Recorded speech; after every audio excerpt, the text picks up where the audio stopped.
To service the freezer evaporator compartment, first remove the ice storage bucket by lifting the cover up and pulling the bucket straight out. Remove the two screws securing the dispenser shelf and motor assembly.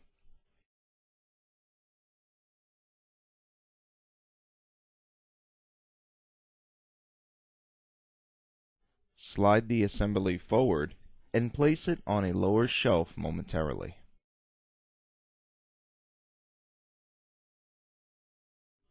Access and disconnect the auger motor harness shown here. Then completely remove the dispenser shelf and motor assembly. Next, unplug the ice maker cord.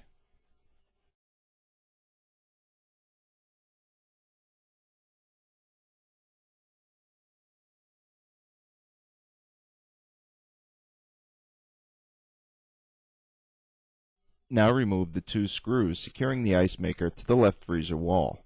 Lift the ice maker up and to the right to remove the unit.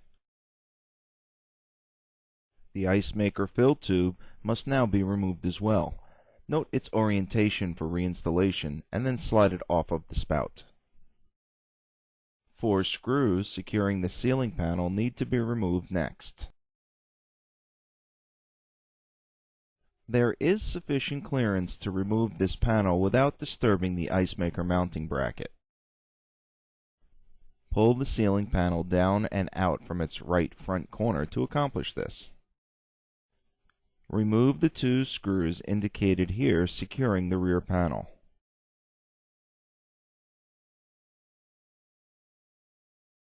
Next, use a flat-bladed screwdriver to release the Molex connector for the auger motor from the rear panel.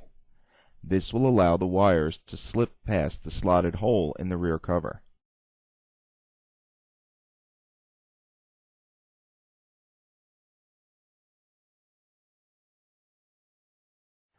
Grasp the light cover and twist it down from the top, then lift up to remove it. Grasp the rear panel from the top right and bottom right corners to work the panel free.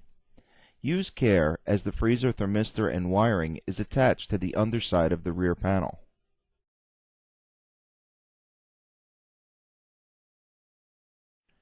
At the freezer ceiling, disconnect the thermistor harness as well as the other Molex connectors found there.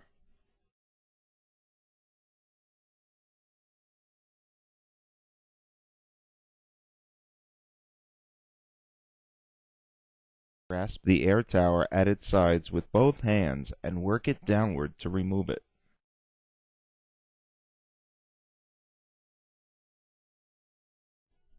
Pull the bottom of the drain tube out of the back wall. Notice the colored wires inside the tube. This is the drain heater. Unclamp the tube and slide it off of the evaporator housing, exposing the drain heater. The tubing cover at the top right of the ceiling is held on by 2 screws. Remove these screws next.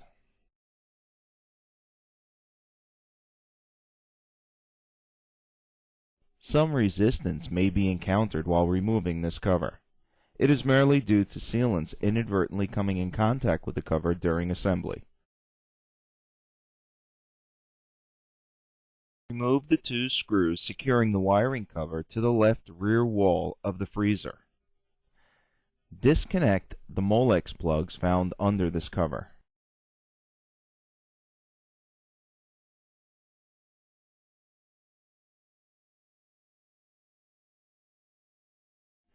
Remove the 2 screws securing the bottom of the evaporator housing to the back wall of the freezer.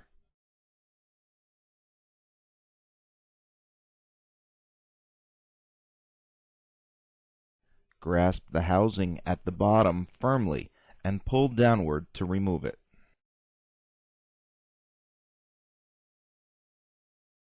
Working the unit side to side while pulling downward may be advantageous to the technician.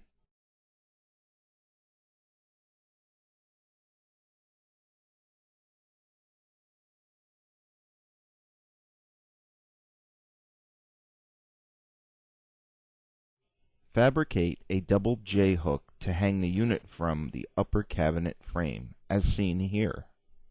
This will facilitate removal of the evaporator fan motor assembly.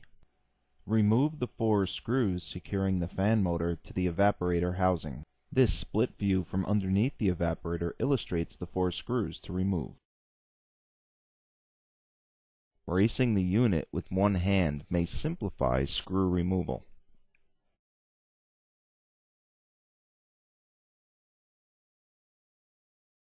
Grasp the fan motor with both hands and slide down to remove. This concludes this training video.